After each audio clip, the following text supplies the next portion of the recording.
Good morning, everyone, and welcome to the ICG's Digital Academy webinar series. I'm Sally Alsop, the ICG committee member responsible for our webinar programme.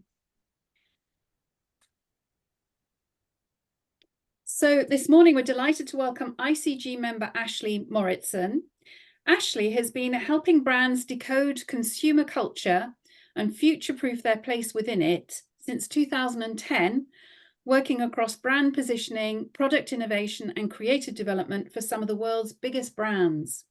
With a background in journalism, her practice is distinct for its emphasis on demystifying semiotics, producing clear, provocative, and actionable strategic insight with plenty of personality. A seasoned independent consultant, Ashley partners with big agencies and boutique outfits from proposal right through to client presentation. During her webinar, Ashley will provide a practical grounding in semiotics and cultural analysis. She will be going low on theory and big on application, getting beyond how it works to how it is used. Answering questions such as, when could semiotics add most to your project? How can you sell semiotics to clients? And how can semiotics work alongside qualitative and quantitative research? As usual, we'll have a Q&A session at the end. So please feel free to turn on your webcam if you want to ask your question yourself and raise your hand.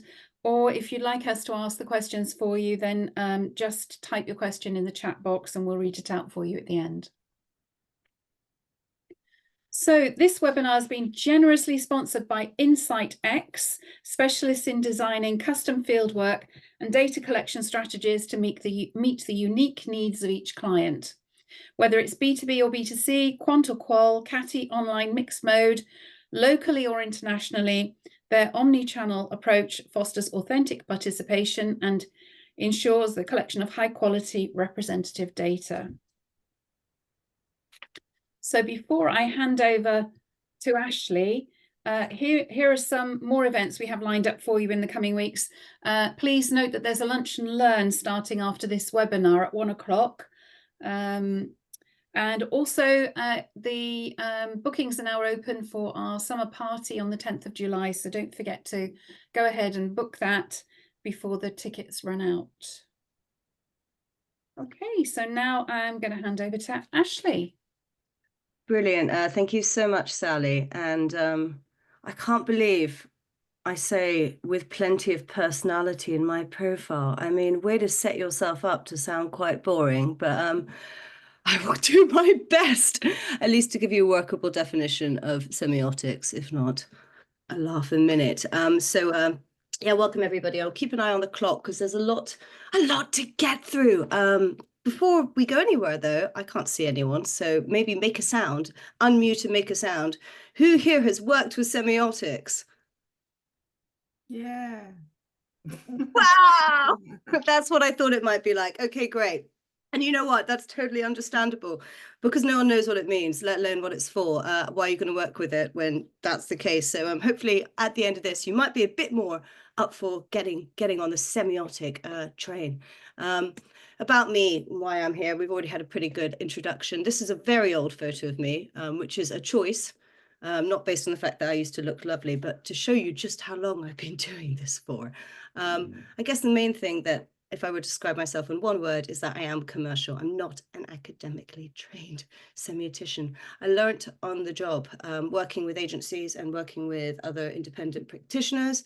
And that's how we're going to approach this session today. We're going to learn on the job because although, and here we go, what is commercial semiotics? Semiotics is a serious academic discipline, you know, empirical, methodological, a creative science with lots written about it and lots to say about it. That is not relevant for what we are using it for in this context, which is we're going beyond the study of science, vital, intrinsic, what it's essentially all about, into not just how meaning is conveyed, but how brands can use that. This is really purposeful. Commercial semiotics is about looking at how meaning is processed within cultural contexts so that we can advise brands and businesses how they might organize that meaning better in their strategy, in their packaging, in their new product development, in their digital and they're comms and they're absolutely everything. But what is a sign? Because I guess, having said we're going action-packed, we do need to at least touch on that. Well, a sign is anything, basically, that communicates something beyond itself to an interpreter. Anything that has meaning invested in it is a sign. And signs can be visual, they can be a color, they can be a shape, they can be, for the purpose of a brand, a logo. It can be verbal, so it could be a brand name, it could be a slogan, it could be a piece of copy. A sign can be auditory, it could be a jingle, it could be a sound effect. A sign can be olfactory. It could be that new car smell that we all, well, I can't drive, but I understand other people get quite excited about. Or a sign can be tactile. It can be, ooh, premium smooth. It can be, ooh, luxury weight. It can be absolutely anything. But signs exist in culture. Culture essentially is what determines their meaning. That's how we all manage to have a similar idea about what the hell is going on and what the hell it is, in fact, telling us, and manage to organize our lives and our conception of the world, our values, our behaviors, into broadly kind of like coherent and coalesced lines. It's because we all live in the same culture. Well, we live in different cultures, but little groups have cultures around us. Sometimes they're very small ones, sometimes they're subcultures, and sometimes they're whacking great global digital ones. The job of the semiotician is to understand what culture consumers are existing in, what culture the signs are functioning in, and then use that to determine their meaning. And that's why you often hear people talking about cultural analysis alongside semiotics. Personally, I don't think you can do semiotics without being a cultural analyst. And I don't think you can be a good cultural analyst without being a semiotician. One's about depth, one's about breadth. But what do I mean when I say culture? Culture doesn't just mean going to the opera, darling. Culture isn't just culture in the traditional sense, architecture, fashion, all of that. Culture is everyday stuff. It's prepared food, and it's educational institutions, and it's the park. And it's also brands. Brands are fantastically important vehicles for culture. They're both the product of it and the perpetuators of it, especially today. So, products, retail spaces, comms, these are all culture. And the job of the semiotician is to look at the sign, to look at it within culture, and then to unlock what the subconscious meaning, what the deeper meaning of it is, to understand how it's functioning, so that brands can then use that knowledge to communicate more consciously and more clearly and more impactfully.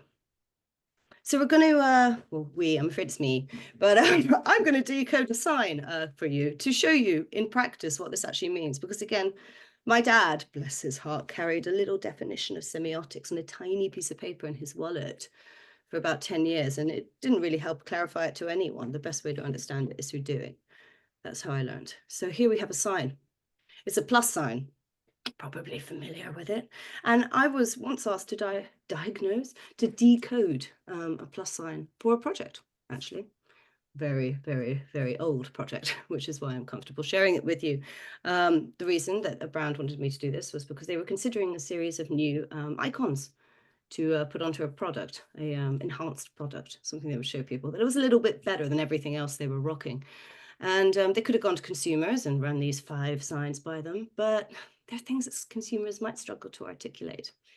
And also that's a lot of work, isn't it? Why not do the initial pass with a semiotician, or do the latter day pass? It's useful to get a semiotician involved on work like this.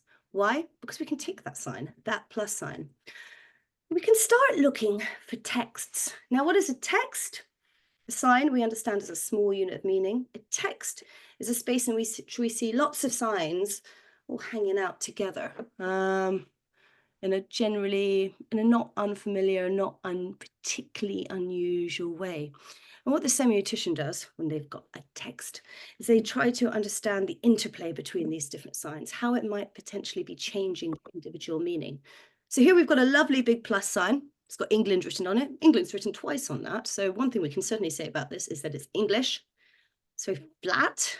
It's kind of only got 2 colors and it's very centralized. So it feels stable. It feels powerful. It feels like a kind of shortcut. Pretty in your face, actually. A bit like nationalist guys. Here's another text with some plus signs. Ooh, these plus signs are weird, aren't they? Because they're actually kind of like a negative space. Essentially, potentially, they're not really plus signs at all. What's solid is the space that they're containing and the fact that there's so bloody many of them holding it all together. Here's another plus sign. Oh, this one seems to be used in quite a complicated equation. The palette feels very cold, very pharmaceutical. There's a kind of like mechanical gloss to it, or we're clearly looking at things on a microscopic level. Ooh, no, these are some nice abstract plus signs. What's this giving us? It's giving us a bit of big picture abstraction, a new approach where aesthetics begin to blend with philosophy, perhaps. And what is that philosophy? It's got a kind of like sort of bold, new, clean ideology for a machine age. And then, oh, quite different ideology here. Suddenly the plus sign's looking a little bit baroque, a little bit ornamental. It's very emotive. There's a rather unhappy man stuck to it.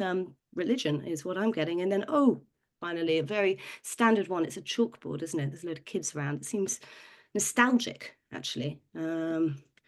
Simply, reassuringly simple. So we've got 6 texts with different plus signs. And as a semiotician, when I'm given a sign or an idea, as we'll see later, it gets a lot bigger than a plus sign. The first thing I do is I go out and I find loads and loads and loads and loads and loads and loads of texts, just try to get through as many of them as possible. Why? Because I'm looking for patterns. Yeah, because I want to spot codes.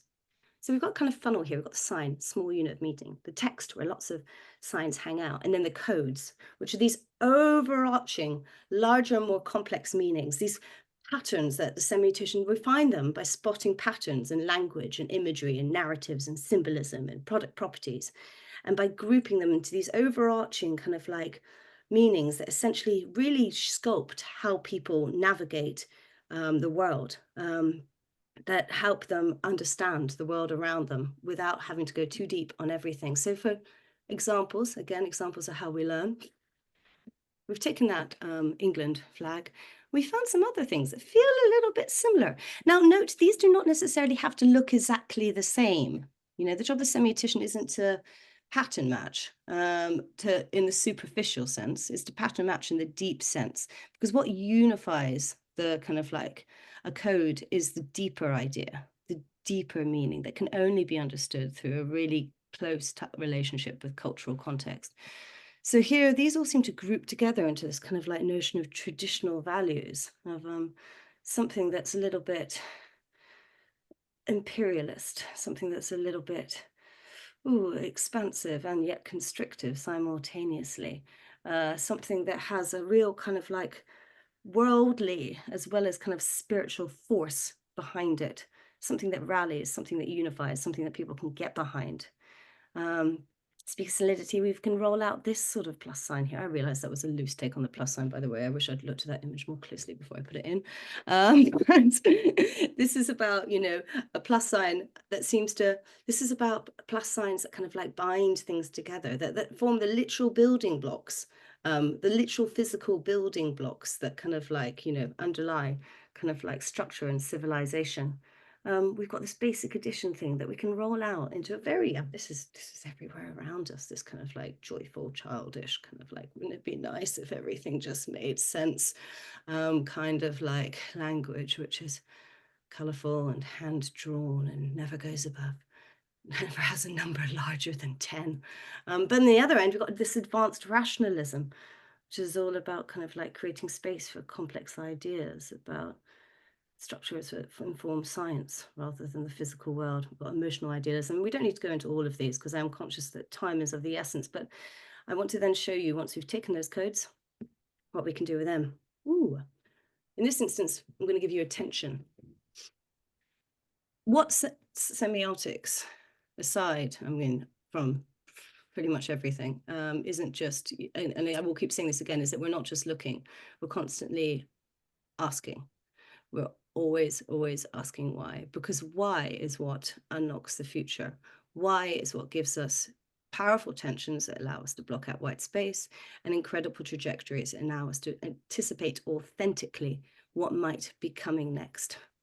In this instance, when it comes to the plus sign, I've identified a tension, but there could be multiple, frankly. What we've got here is a paradox. between emotive expansion, so plus signs, which literally add, which literally expand, which are additive, and through that have a world of kind of like emotional, kind of like tools and kind of like, mechanisms that they use. And at the end, we've got reasoned restraint, which is all about rationalism. It's very formal, it's very cold, it's very scientific. It's pure maths, but it's also somewhat constrictive. Because whilst, a plus sign may be something that builds, it's also something that puts us into a very much a kind of like sort of rectilinear, reasoned kind of like world view. And, once we've got something like this, we can begin to plot our codes. This is how we know that it works, because it's our codes that have informed this. And it's not just codes that we can plot, we can also plot brands, which, as you can imagine, begins to get very useful indeed. For the client, for this project, the question is, hey, look, guys, there's a tension. This is not an uncomplicated sign. If there's a paradox here, are you able to wrangle it? Paradox can be beautiful. Paradox can be very productive, but only if you're able to acknowledge and encompass both its extremes. So, having learned a little bit, I hope, about what semiotics is, or at least how it is, I guess I'd like to look at why you can use it. Another way of looking at this is, why would I use commercial semiotics instead of something else? What is it going to add to my project that's unique to it as a methodology? Where are its strengths? Why am I going to plug that in instead of core, especially if the client doesn't know what it is, especially if I don't know what it is. Well, here's some soup. I don't use animation a lot. Can you tell, guys? But there's a serious point to be made about this soup, which is that we are living in a semiotic soup. Not specifically a borscht, though it does somewhat look like that. What do I mean about that? I guess I mean that we are living in an age of constant content, right? Everyone is a content manufacturer. And because of that, everyone is making meaning. Signs, texts, even, dare I say it, codes, are subject to like constant dislocation and subversion. Words and icons and gestures and sound effects are being reclaimed, and they're being given mad as arbitrary new meaning through kind of like mashup and meme. The old geographic boundaries and definitions of the cultural groupings essentially are basically collapsing on global platforms. And in that context, it's quite hard to know what things mean. And it's especially really, really hard to stand out. Aha, some text. Yeah, semiotic soup. Didn't just make that up. It is happening. I guess what this slide is really about is the fact that it's a reason that actually semiotics and cultural analysis suddenly seem to be gaining a bit of a buzz about them. They've got a bit of a vibe. When I started this in 2009, it was not an easy sell-in, but the brands want it now. They do. They're beginning to understand it, and they need it more than ever, because like consumers are basically drowning in content. They are obsessed with meaning, and they understand that culture is the ultimate sort of like capital, essentially. In that context, it's a very obvious methodology to turn to, because it's one that can cut through the noise. It can help you create meaningful and culturally relevant brand experiences. So semiotics is very powerful when you want to take an outside-in view. It doesn't start with psychology. Instead, it asks what puts those attitudes, those preferences, and those beliefs in there in the first place by looking at culture. So we're seeing this. If you want to get from inside outside to outside from outside, if you want to get, that's a lot of froms and twos. If you want to get from inside to outside to inside, semiotics is going to help you get there. It's about going macro, not micro. It's about, yes, depth, but also depth and enormous breadth. Which has a lot of obvious appeal when you're looking for things like, well, essentially when you're looking to kind of like, scale your findings. It's also a really superb way of kind of creating a kind of like, it essentially analyzes how meanings are created from both the bottom up and the top down. it allows you to create connections. You know, a brand doesn't exist in silo. A culture is populated by brands. Brands need to be thinking across all three of these levels now. They need to be ensuring that everything lines up and that nothing is falling through the gaps. Because if there's a disconnect, consumers are going to call them out you know, consumers are going to call it out. By having these three elements working in harmony, informed by semiotics, brands are able to create cultural comms that are relevant. They're able to create category comms that are distinctive because they understand the market in which they're operating. And they're able to create brands that are authentic because they are, again, speaking consistently across all three of those areas. Something else that commercial semiotics offers is like, and perhaps is not talked about enough, is really tangible brand building toolkits. Okay, so it's an academic discipline originally, and I think that can scare people off. If you work with someone who's commercial through and through, what you're getting is very accessible, very actionable, and very tangible guidelines about what brands can do next. Let me explain a bit more about what that could look like. So signs we've already encountered, signs are the individual building blocks of meaning. What a semiotician can give you is a clear breakdown of what kind of signs your brand could be using, or a brand could be using. The signs that populate packaging, populate adverts, populate websites, and populate retail spaces.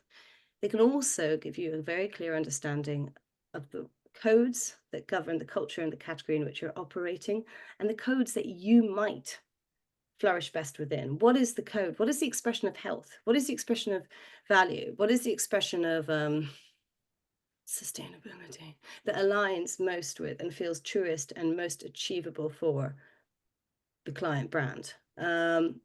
Maybe it's one that doesn't even exist yet. Maybe it's one that can be created, having mapped those codes and seen the kind of white space. And these codes can inform brand values. It can inform market positioning, product innovation. In a sense, what we've got here, again, is a bit of a bottom-up versus top-down. And what we find, again, is that what's really important is that there's a dialogue between the two. So both these things need to be considered holistically. Commercial semiotics signals the direction of travel. So I've already touched upon this when talking about trajectories, but this is a very standard framework you see before you. If you are the one person present who's worked with semiotics previously, you may well recommend it.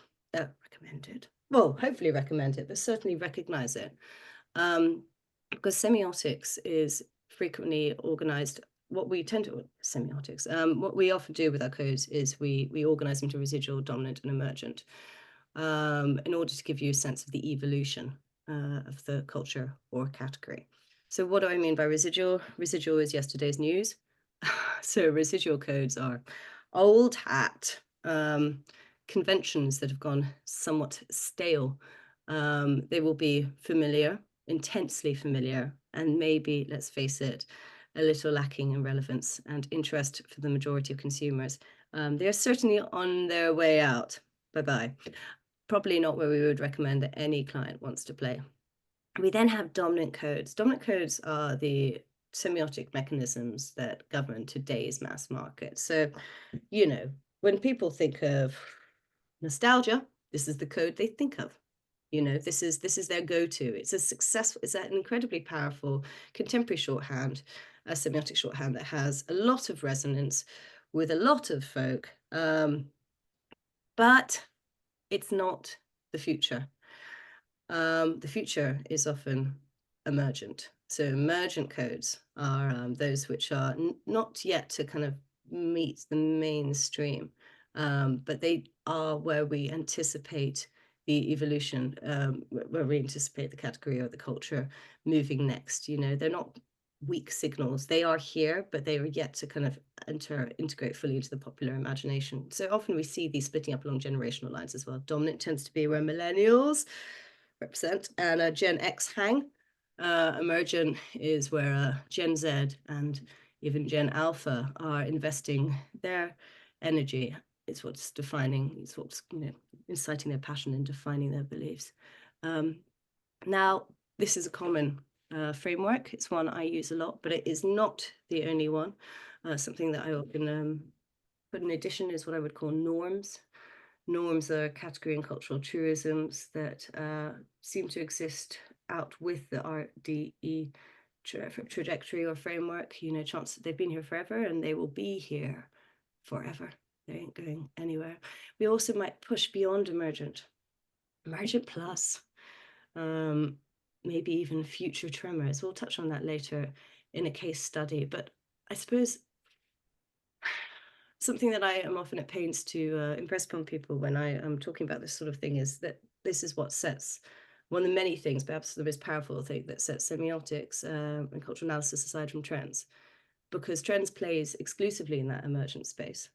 But because it's not giving us the long view, the what brought us there, it's unable to give us any real and confident indication of what is the trend that is most likely to stay, because there's too many of them. They're not all going to stick. We need to know which one we should be investing in, and we need to not just invest in it because it's cool. We need to invest in it because we understand it.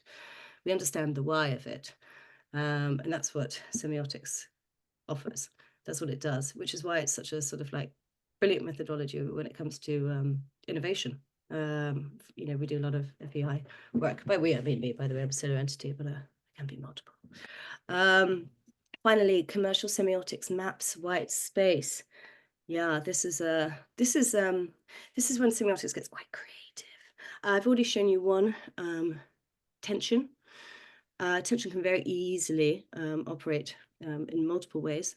So here we have a quadrant, which shows binaries. Binaries that often something we come up that govern culture and category.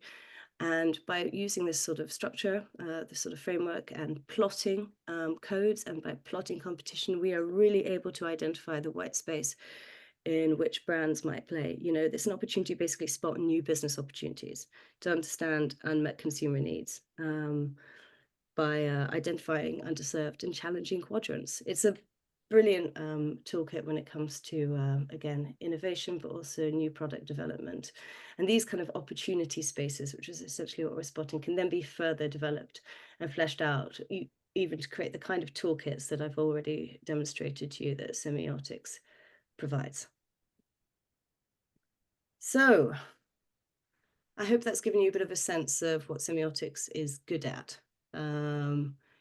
Why essentially one might use it instead of something else. But now I'd like to talk to you a bit about how you actually use it. Well, it can basically be used for a lot of things. Creating and launching new brands, developing new products and services, repositioning brands, rejuvenating older ones, marketing comms, and that means everything from packaging to content, which is clear and engaging. It can be used to extend local reach for global brands. Yeah, a lot of what the work I do is brands looking to enter into the UK, wanting to sense check whatever it is they're doing at home to see whether it resonates within UK culture and category. And likewise, I run a lot of global projects, which where we're doing the same thing in the other direction, trying to essentially get a cultural read to see what nuances we're missing, what changes, what sort of shifts must be made to global comms. It's, as we've seen, a fantastic way of keeping up with cultural change. And as we've touched on, it's a brilliant way of unpacking kind of like overarching kind of like cultural kind of like convictions, norms and values, things like value and economy, or more recently I've been doing a lot around premium. What does premium actually mean? What is the language of it? What does it look like? It can also even be used to identify and engage new consumer segments. So I think when I mentioned that culture is, something of a moving kind of like target. Culture can be defined, again, thinking about different distinction from trends. Trends very much dwells in an emergent, in a sort of, we all know who the trend consumer is, and it's not most of our consumers, With semiotics, you can set your cultural context at a solid biscuit dunking kind of like middle England vibe, and we'll be able to kind of tell you what's emergent for them. And a lot more besides. Now, surprise, commercial semiotics actually plays very nicely with other methodologies. I think commercial semiotics is probably that that kid with a slightly aggro face at the front. No, it's not. It's the one right in the middle of it all. But the issue is that people don't know how to use it. They don't know how to plug it in. They don't know how it can play. So semiotics and qual. To be clear, I work a lot with qualitative researchers. I'm not one myself, but say something like probably 60 to 70% of the projects I work on, the semiotics is running alongside qual, because they're so intensely complementary. You know, as we saw on the soy boy Chad slide, the difference, what semiotics offers that qual doesn't, or what it does differently, is by taking an outside in approach, it can surface subconscious ideas and articulations, ideas and kind of like conceptions. It can essentially help give voice to the things that consumers might struggle to say, because it's taken as granted, or because, you know, they don't have the outlandish semiotic language. Yeah, so semiotics articulates the subconscious, the meaning-making mechanisms that consumers can't.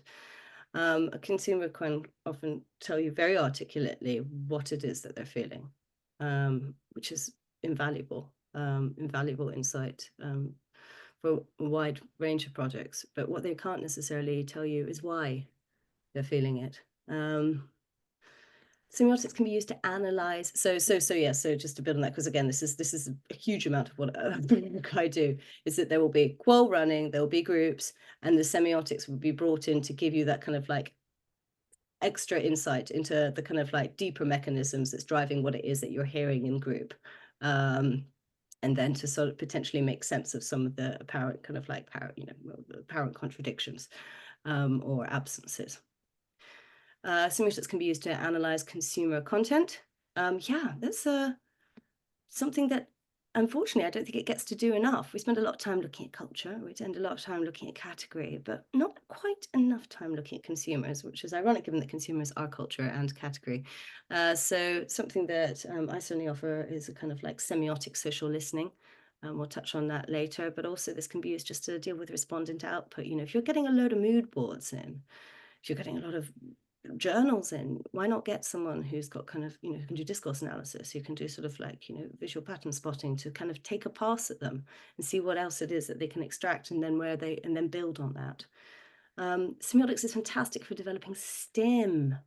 Yeah, opportunity spaces, hypothetical scenarios. So you're going into the workshop with a little bit more a little less cold, essentially, with something very solid that you can share with consumers, whether that's sort of loosey-goosey, kind of like inspiration walls, or whether that's, you know, kind of like semiotically kind of like developed prototypes.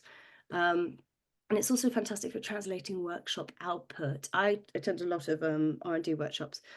And that's because semiotics has the kind of like rigor, essentially, married with the creativity that's necessary to kind of translate what's being produced into really tangible R&D stories. It also helps as your semioticians. But they can operate across multiple touch points. Then we've got semiotics and quant. Ooh, controversial. This doesn't get as much airtime. I don't work with quant as much, to be clear. I'd like to work with it more. Because I like to work with everything. I think we all know that a mixed methodology project is the project that is most effective, that essentially validates and verifies itself. And so what semiotics can do is it can essentially make sense of the metrics. So we've got some rather shocking stats. Let's unlock the why behind those numbers. That's something semiotics can offer. It can also generate data for testing. So where I have worked alongside quant most often is codes, for example, that I've developed, then go into an ongoing tracking process to test their kind of validity, and just to kind of almost provide a framework to see how it continues to evolve. And that same can be done with Fraum, concept validation. Fraum is not a type of Swedish yogurt. And this is a bit cheeky, but I thought I had to talk about AI. And AI is a quantitative learning model. But essentially, another way that semiotics can work loosely alongside quant is through contextualizing, interpreting, expanding, and strategically focusing AI-generated findings. Because controversial, AI won't get you anywhere near there on its own, although it is certainly a strong start. Some of the best kind of like cultural AI offerings out there offer a default kind of like setup, which is something that, you know, people can pay for subscription for, access on a regular basis.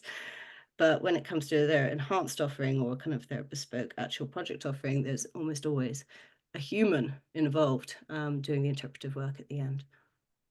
So I've got 3 questions for you, 3 big questions that I get asked a lot at the end of giving introductions like this, and I realize I haven't answered during, so we're going to go up front with them. The first one is, what should you look for in a semiotician? So critically, and I think we've got to this already, a strategist, they are a strategist, they are not an observer. They should be obsessed with your business questions. They are here to answer.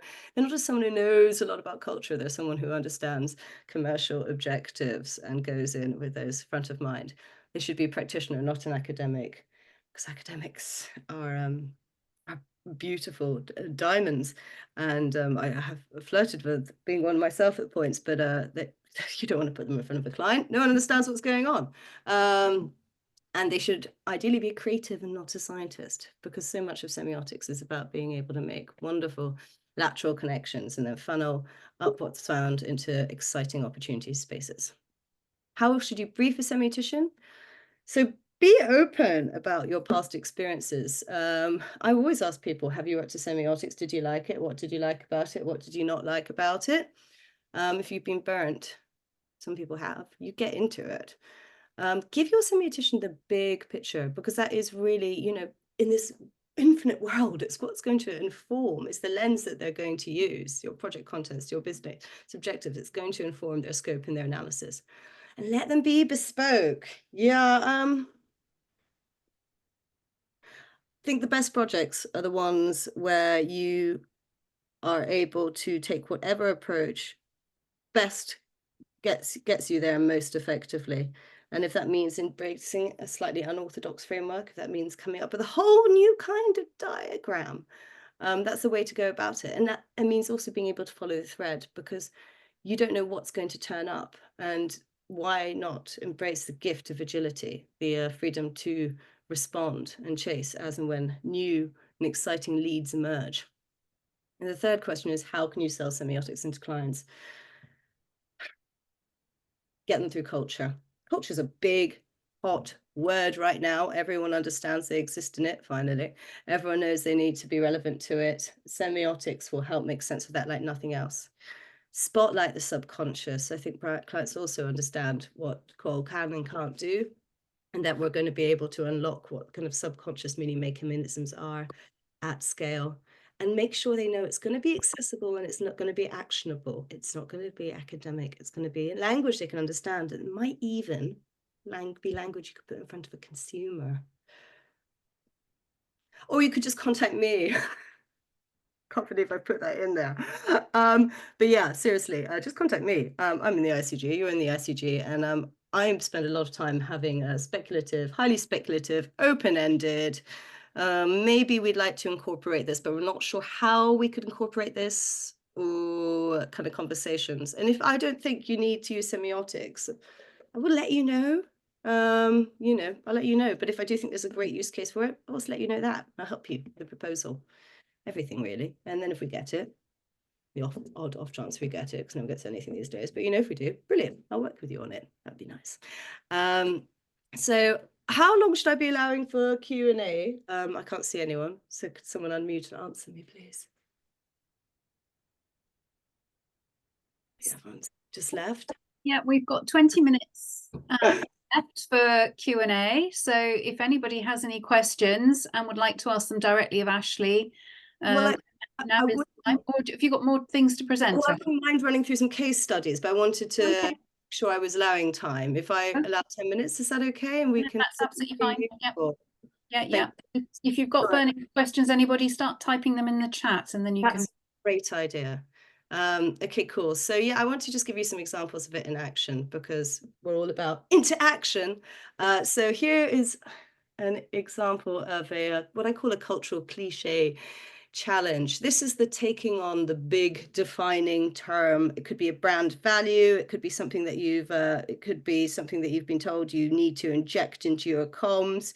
But the point is, It's a massive term and no one really knows what it means. And certainly they don't know what it means for their brand and what it should mean for their brand and what that means in action. So I have a biscuit brand approach me. They feel like nostalgia could be quite like good for them because, you know, everything's changing and everyone's freaking out, but there's a real lack of internal alignment and excitement. A lot of the C-suite really are pushing back and saying, we're not going to just make it all black and white and put them in a baker's hat. The brand team want to understand what nostalgia could look like for them that would make it relevant and engaging for contemporary consumers. Well, what can semiotics do in this context? It can provide a comprehensive cultural landscape. Basically, I created 10 different macro routes for nostalgia comms, 10 different codes, essentially. I used an F&B lens, so that was really focused on mainstream consumers. And then I developed these into opportunity spaces for creative development. This was nostalgia, but this can be done for everything from authenticity to recently I did trust, which was a hot topic, as we all know at the moment. Also, I've done it for Britishness, I've done it for joy, and I'm about to kick off on playful. Ashley? Yes? Can I just check? Sorry if I missed it. What is an F&B lens? Food and beverage. So basically it means running it through, making that these, you know, like fit that these macro routes feel relevant for food and beverage, essentially, that they're not too far out, as well as for a kind of more mainstream consumer, which is very much where the brand sees its heartland. So I say food and beverage so often that I really compulsively contract it. Here's another example of semiotics in action, and this is a very common use case for semiotics as well. This is a design route review. So we've got an energy bar brand. They've always done really well, but suddenly everyone's an energy bar, and suddenly energy bars are delivering everything from like kind of like, you know, better sleep to sort of like, you know, transcendental meditation. So they're losing ground. They've developed 5 new packaging routes. They want me to help them understand which one of these, and this is a very narrow question set. It would be nice to go full state of the nation, but it's not how we're doing it. They just want to know which one of these most clearly delivers on their revised brand purpose. So in this context, I do a granular semiotic analysis of these different routes.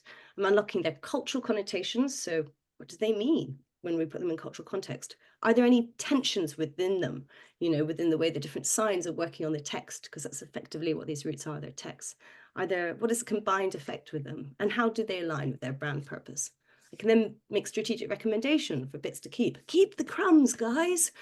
As well as kind of like what the best overall route is. And this runs alongside qualitative research. So they're getting really that inside out and that outside in view. So they feel very confident with it, whatever route it is they're taking.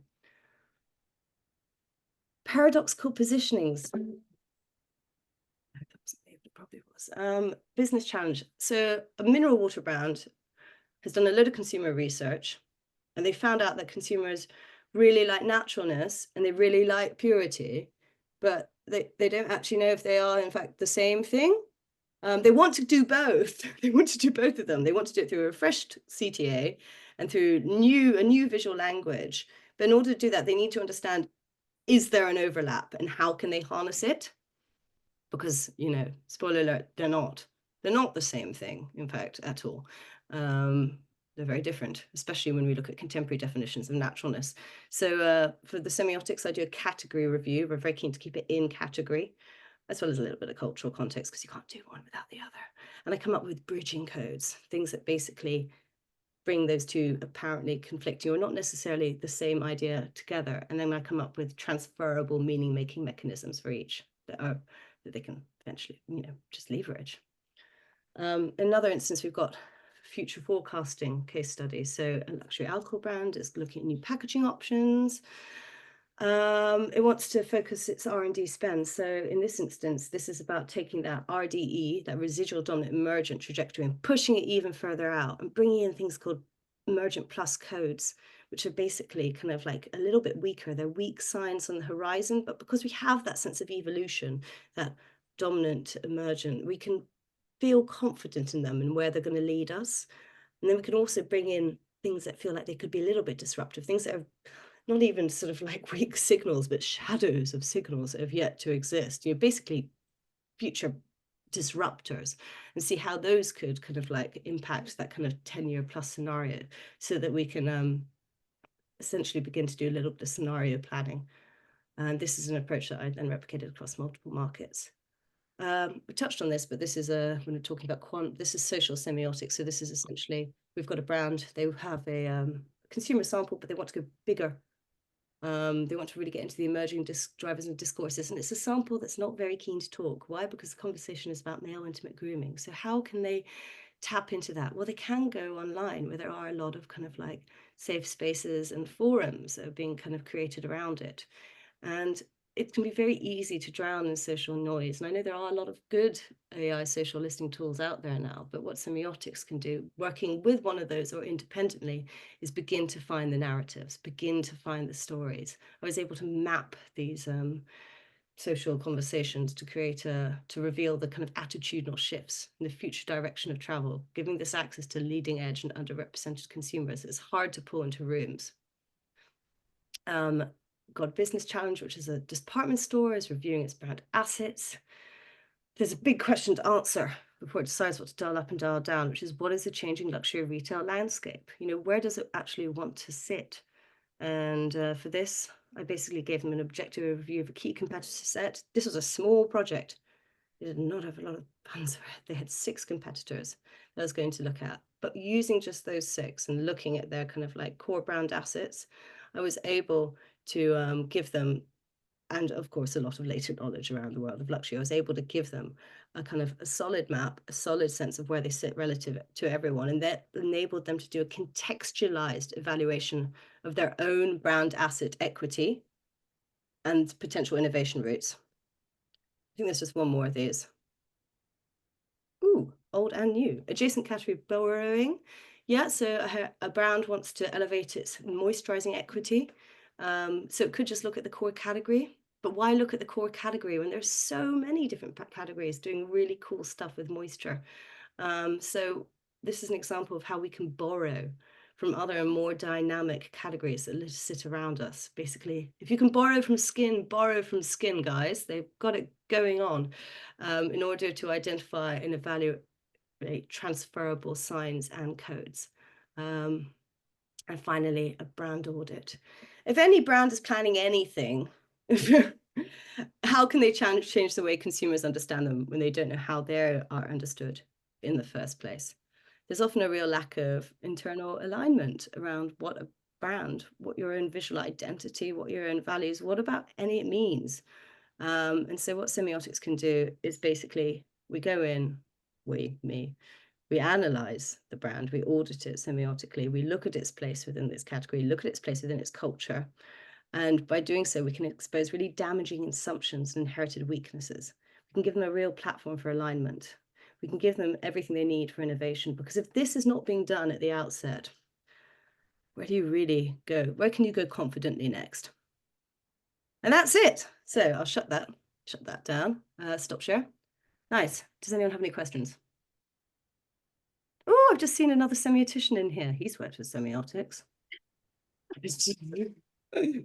Thank you so much, Ashley. That was such a high energy, incredibly vivid description of how you use semiotics. It's very interesting, very stimulating.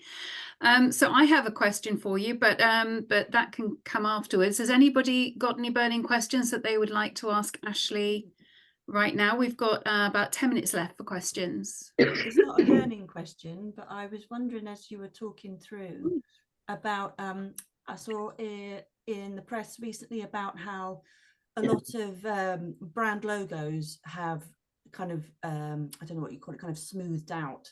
So like the Starbucks logo used to be quite frilly, and now it's not, it's very blocky, and that they're all kind of going for this real block thing. And I read somebody saying, oh, because it's just easier for printing, or it's easier for the eye on social media. But as a semiotics lady, what would be your feelings about why has that come about? Why did it all happen at the same time? I mean, yeah, that's so, I mean, it's happening for sure. There's another fantastic example of it that's often used, which is basically showing how all the luxury houses took their logos, which are basically just their names, and turned them into kind of like sans serif fonts. They all look like exactly the same font, and that all happened within the last 15 years. And why has it happened? I think printing is, I think it's more because of on-screen representation. You know, we essentially saw this kind of like major kind of like minimalism push. You know, everyone wanted to get quiet. Everyone wanted to get focused. Everyone realized that the way to stand out was to do a little bit less. Where did that come from, though? Where do you think that came from? Well, it's because of what came from before, which is that everyone was doing an awful lot and everyone was very noisy. And if we look at that kind of like, and I think also, so, you know, I think also there was a big part of it, which was just about, and I'm not clear on the kind of like technicalities of this, and it's probably some of this space who is actually, but, you know, like what the kind of like early kind of popularism of kind of like build your own kind of website, sort of like fonts, sort of like favored, you know. I think that it's that kind of like millennial independent business, probably cobbled together your own Squarespace website kind of like font culture.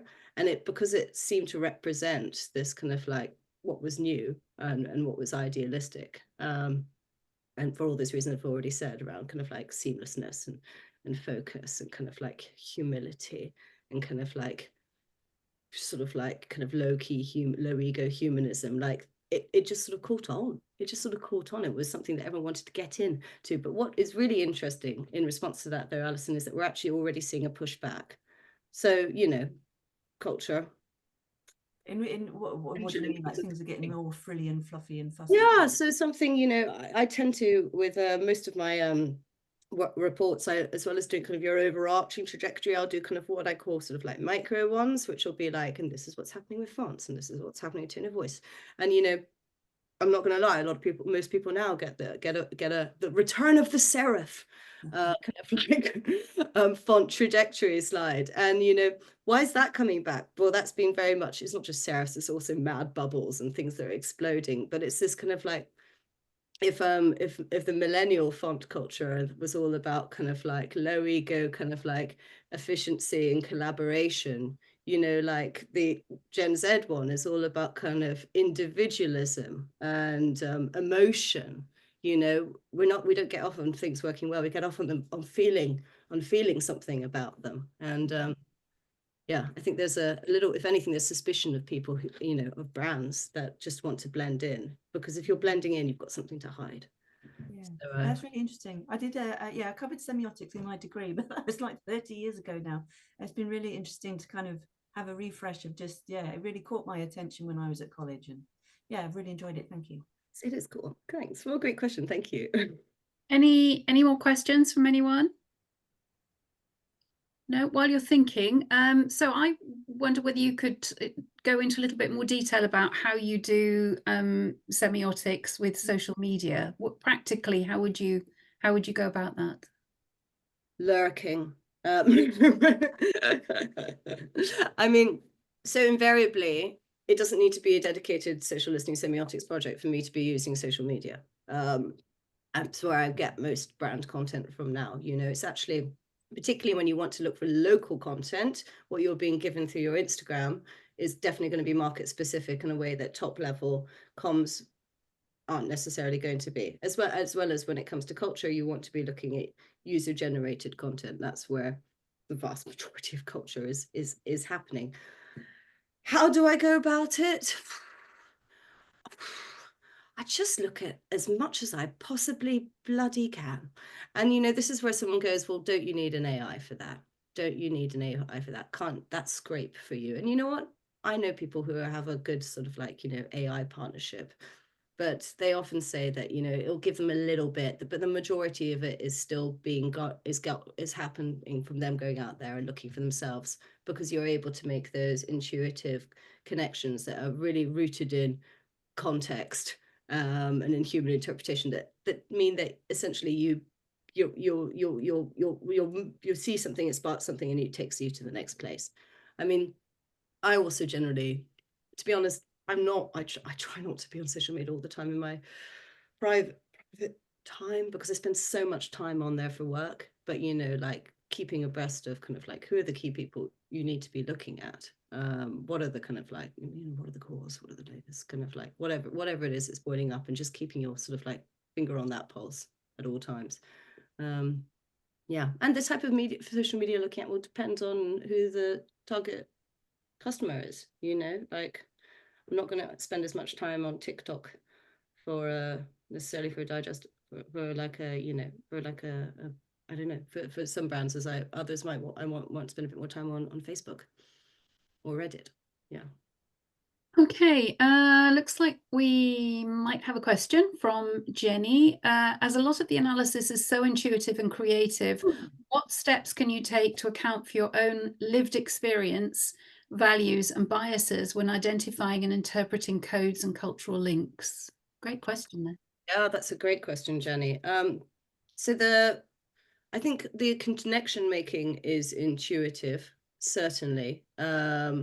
But I also think that intuition is a highly practiced skill. It's not something that you just born with. That's something that you develop through experience. The objective of the semiotician always has to be, as much as possible, to take themselves out of the picture. You know, I am a human being. I can't.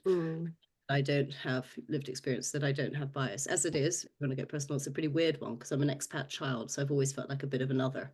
I never belonged in the culture that I was inhabiting, and when I finally came back to my own one, I certainly didn't fit into it. And that, I think, is why I became a semiotician in the first place, because there's always been that level of detachment. But in terms of actively combating that, which I think is something we all in our industry have to be at pains to do, because let's face it, there's a distinct cultural and political bias that characterizes us that may unfortunately be going somewhat against the mainstream at the moment. I just have to look at as much as possible, you know, because it's not what I'm thinking and feeling. I'm looking at acres of content and using that to come up with a contextualization. It's not my cultural contextualization. It's not just my personal contextual, it's the cultural one. Okay, thank you. It's really, really interesting, intriguing. Yeah. Thank you. Any more questions from anyone? We've got 2 minutes left. If you have a burning last minute question. No?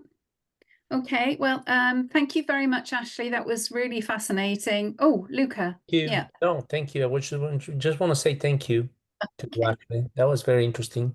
Glad you enjoyed it. Right. So thanks very much, Ashley, and thanks to everybody for logging in today. Don't forget there's a lunch and learn coming up shortly at 1 o'clock. Otherwise, I hope to see you all again on here soon or at the summer party. Bye for now. Thank All right. you. Cheers. Bye.